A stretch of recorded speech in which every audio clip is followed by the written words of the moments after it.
Good day, students. This is the first of a series of lecture recordings that I will be posting on the college website, and all of them will be discussing the wife of Barth's prologue and tale.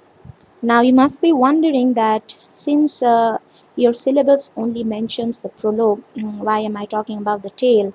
But you have to remember that a prologue is only a sort of an introduction that introduces the character, the principal character in concern here, that is the wife of Bath. And so, if the prologue is only an introduction of a larger tale that would be following it, then it is only uh, a matter of common sense that we study the character as a whole.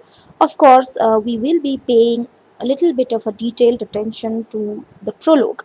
However, the study cannot be made by isolating the prologue and the tale, because it is about the wife of Bath that we are talking about. So let us begin then.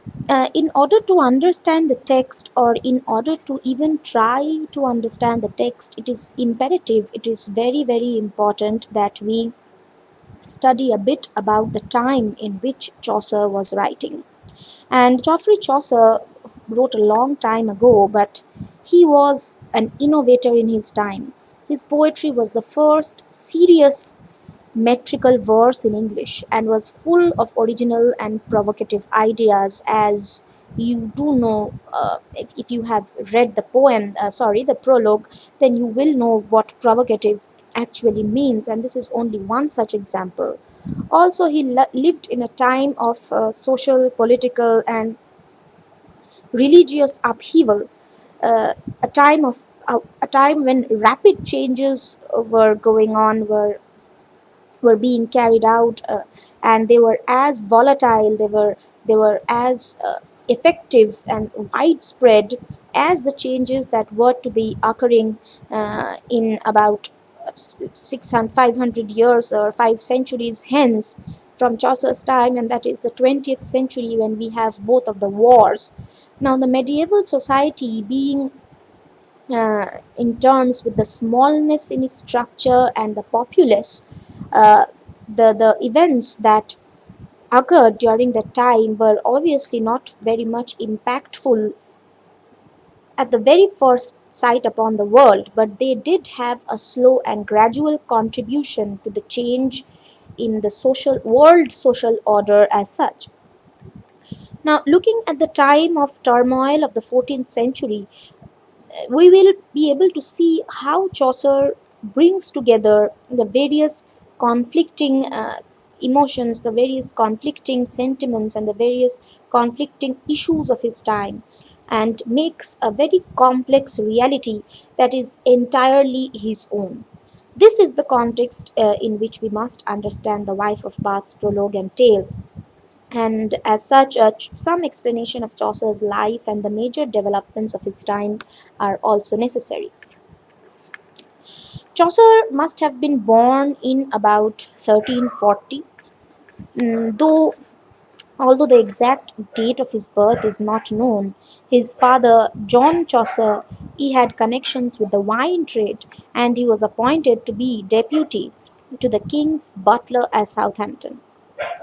Geoffrey Chaucer's childhood was spent in London, and it is thought that he attended St. Paul's Almonry for his early schooling. His family was comfortably well to do, even though they did not fall under the class category of the gentry that was synonymous to the aristocracy in the later monarchical periods of Europe. At some time in and around early 1350s, a place was found for the young Geoffrey as a page, that is, a boy who does odd jobs as a page in the household of Lionel, who was to become the Duke of Clarence, and he was one of the sons of Edward III. Now, this was a very, very, very profitable position for a hopeful boy, as it brought him into contact with refined court manners, the courtly society. It enabled him to meet many of the great nobility and royalty, even though he did not belong to that blue blood or royal blood, as we call it.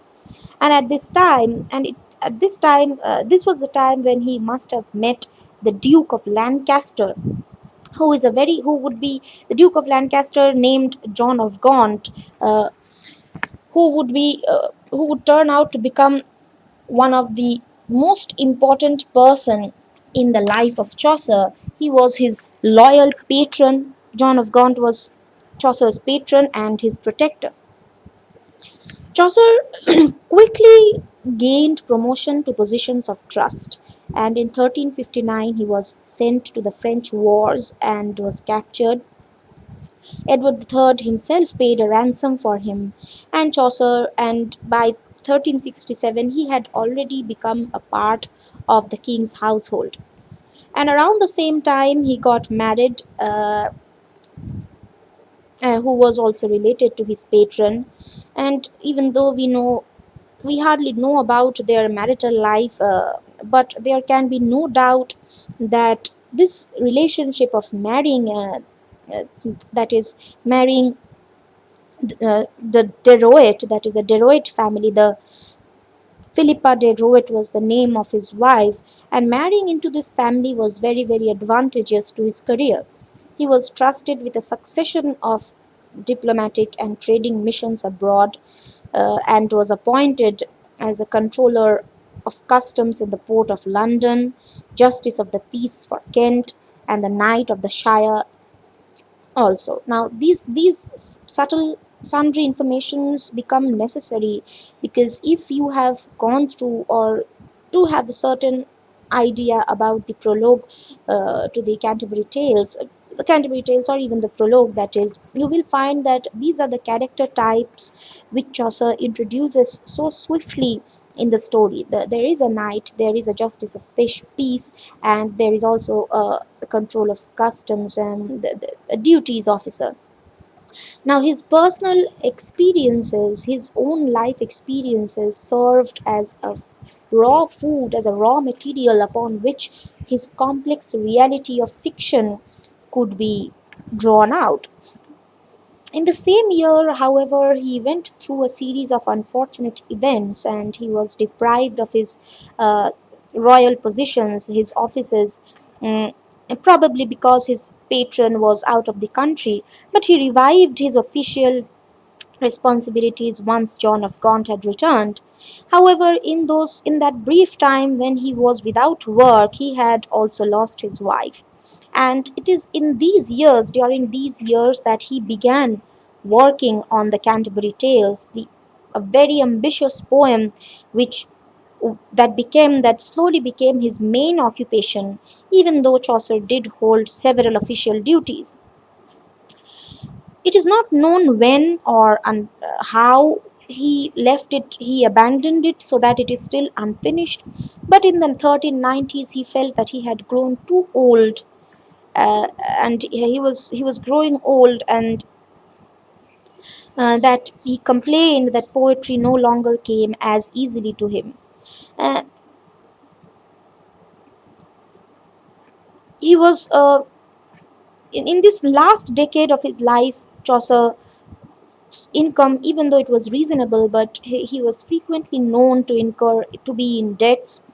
And John of Gaunt's son, that is Henry Bolingbroke, came to the throne as Henry V and gave the poet an additional pension. And then Chaucer died in 1400, and he is buried in the Westminster Abbey. Now, there were major developments, as I said, that were taking place in England of that time, in the 14th century, in the later 14th century to be precise. As in 1348 and again in 1361, the bubonic plague struck England. It ravaged England, and even though the scale and the degree of the great plagues is very hard to analyze, very difficult to analyze, some parts of the country they killed almost everybody, and almost 30% of the entire population of England died. The effect of a disaster on this scale is very hard to gauge, is very hard to visualize, and everybody saw the images of death, infected houses being burned, carts full of dead bodies and corpses, and holes in the ground used as mass graves. Now, this is something that we can relate to, particularly now in the current times, as similar we are not going through a very different situation.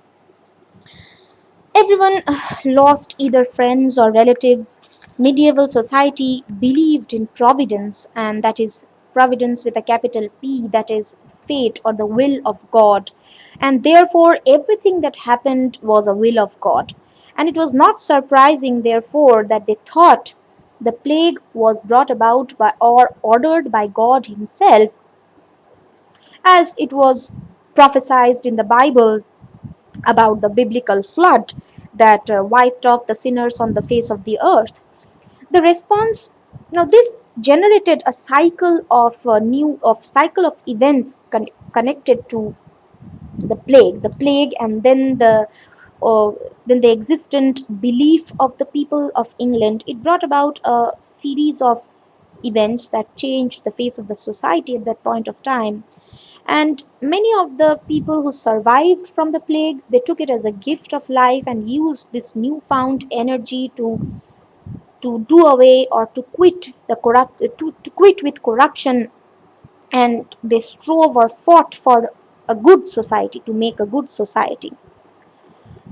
There was one movement that attacked the corruption of the church, and it was inspired by uh, one of the people whose name you must be familiar with, and it is John Wycliffe.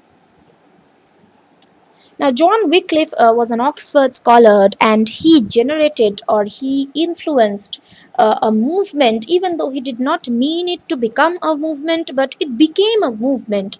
After there were several followers, after several people started following the principles of John Wycliffe, and this movement came to be known as the Lollard movement.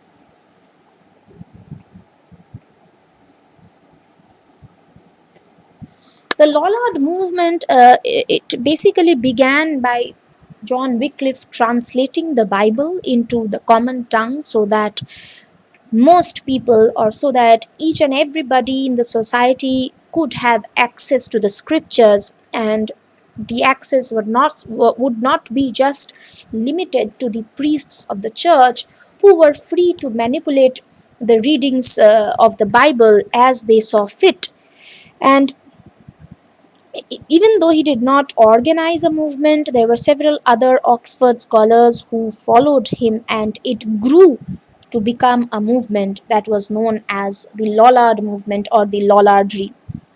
And many of the virtuous traits, many of the good qualities of the members or of the propagators, of the people who participated in this movement, many of their good qualities and virtues were to be incorporated among the characters of the Canterbury Tales. And they who would dislike personal gain, and whose particular virtue is in setting a good example of humility and hard work to his followers. The plagues, the double bubonic plague, it sped or it gave a boost to economic changes as well.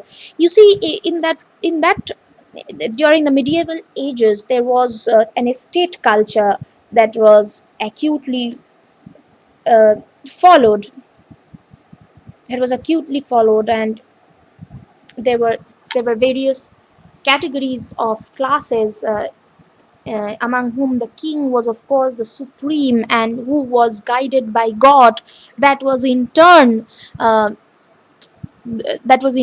monopolized over by the church. And therefore the church and the king, they were ruling simultaneously, one taking the advice from the other. They were not separate as bodies from each other as such.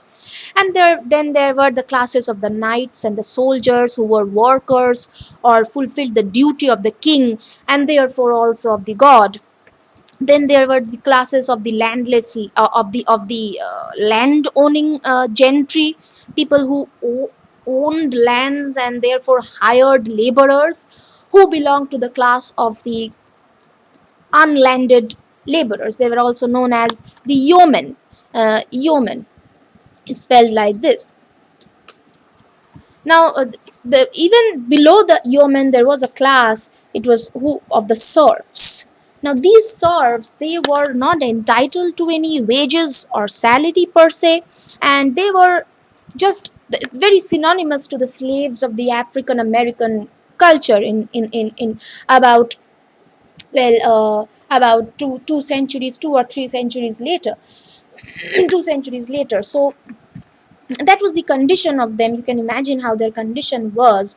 And so, following the plague, which wiped off about half of the population of the country, and which was going through a lot of economic changes, there was an acute shortage of labor. So the serfs, who were essentially the laborers, who worked in very inhuman conditions and were not paid very much attention in terms of rights or civil duties as such. So they were the laborers, and they slowly rose to power as they now saw an opportunity uh, to improve their financial, economic, and social condition. Mm, they found out a way to better their lot. And this in turn gave rise to a very influential, a very, very important event of the medieval ages, and that was the Peasants' Revolt.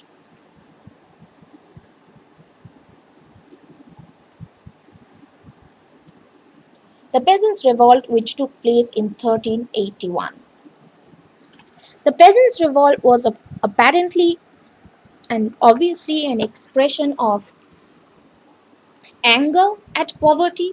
It was anger at poverty and injustice, and desire for a greater freedom. And it the peasants' revolt was carried out in several parts of the country. It was carried out in several parts of the country, not one after the other, but together, simultaneously. They were carried. The revolt went under, and the young King Richard II had to negotiate with them in order to disperse the mobs and save his capital. It was the peasants' revolt was although the peasant although by modern revolutionary standards, or how the revolutions or rebellions in the later centuries grew on to become more impactful, and even though the peasants' revolt could not compete with the standards of modern revolutionary tactics, however, the peasants' revolt, it was a minor episode, but it was a startling sign. It was a very surprising sign that a category of class, or a category of people like the serfs, who were never paid much attention to at all hitherto or up till now, they had, or it was possible for them to have their own aspirations. It was possible for them to hope for a better life. The peasants' revolt therefore opened this new gate or new pathway towards possible aspirations. And it was a herald, and it was a call to the fact that the world is going to, or is already undergoing, rapid changes. And Chaucer himself traveled widely through Europe at this time. He was taken prisoner, as I said, and ransomed. He was also sent abroad on several diplomatic missions. He traveled to France and Italy, and to Italy twice. He was an avid reader, and he quickly absorbed the new writings and ideas that he found in France and Italy. In particular, he read widely in the French courtly tradition and translated, as I have already mentioned in the PPT file that I have posted in the website, that he translated Jean de Moines and Guillaume de Loris's Roman de la Rose, or the Romance of the Rose, into English. He also read works of Dante and Boccaccio, who were revolutionary scholars and writers in their own sense, and also in the wider sense. We do know the impact that these two writers had on the literature and on the literary world, and also uh, wider prospect.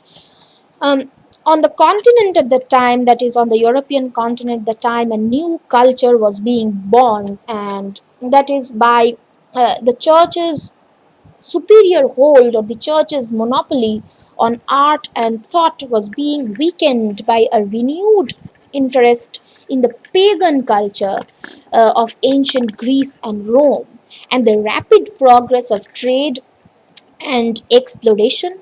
As you know, it was in the 15th century, in the 14th century, wide explorations of the land was going on, and kings and queens were supporting and financing explorers and voyagers and navigators on ships in order to explore new lands, to conquer new lands. So the rapid progress in trade and exploration encouraged an exciting climate in which democratic ideas and social criticism flourished. Chaucer, in effect, traveled into European Renaissance and brought many, many exciting ideas and attitudes back with him to England. The English court also was changing at that point of time, becoming increasingly conscious of fashion after the accession of very childlike King Richard II in 1377. The court's extravagance, uh, large spendings under Richard, was a matter of concern to the Parliament while he was still only a boy.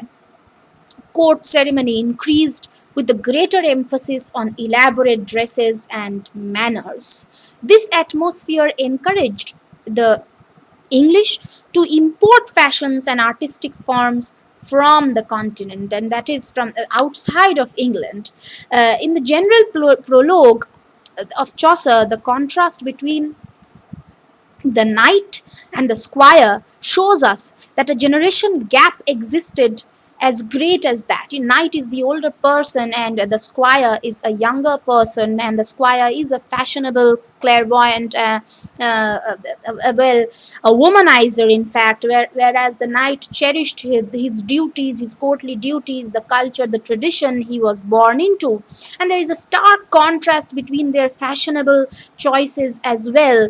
Um, Say between a parent of in contemporary times, say between a parent in the 1960s and his hippie children, and the absurd imitation of court pomp by the guildsmen and their wives, and also described in the general prologue, shows the formative influence of the court on town society. Now Chaucer was imbibing quickly the changes that were going around him so rapidly, and he was putting them in a fictional form in his general prologue. Social historians point to the rapid growth of trade also, as increasing communication between different parts of Europe. Trade swelled the ranks of new urban commercial class. The bourgeoisie, while there was an accompanying decline, the bourgeoisie, that is the middle class, while there was it was the middle class was rising as a new urban class. It was rising as they acquired lands that in the feudal structure was not allowed outside of certain class categories. Now the middle class was rising up as a new urban class, while there was a decline in the value of land, so land was more accessible. The economic power of the traditional gentry, or the aristocracy or the normal aristocratic class of England, whose wealth was in their vast estates, it was undermined as the price of their estate, or as the price of the land declined. Now, one of the clearest examples of the new middle class among the Canterbury Pilgrims is the Franklin. Franklin, as a character in the general prologue, he is described as a tradesman who used commercial success to buy an estate and held influential offices as magistrate and sheriff in his area, where he set up to live as a gentleman. What we now call social mobility in Marxist terms, or the ability of one person to rise up the class ladder in the society, it is known as social mobility. It was relatively new in Chaucer's time. Chaucer never heard of this phrase, but its growth was very, very rapid. And quite understandably, the rigid structures of the church and the feudal state began to disintegrate. It began to get destroyed in the face of these mounting pressures and increasing pressures for reform and for change.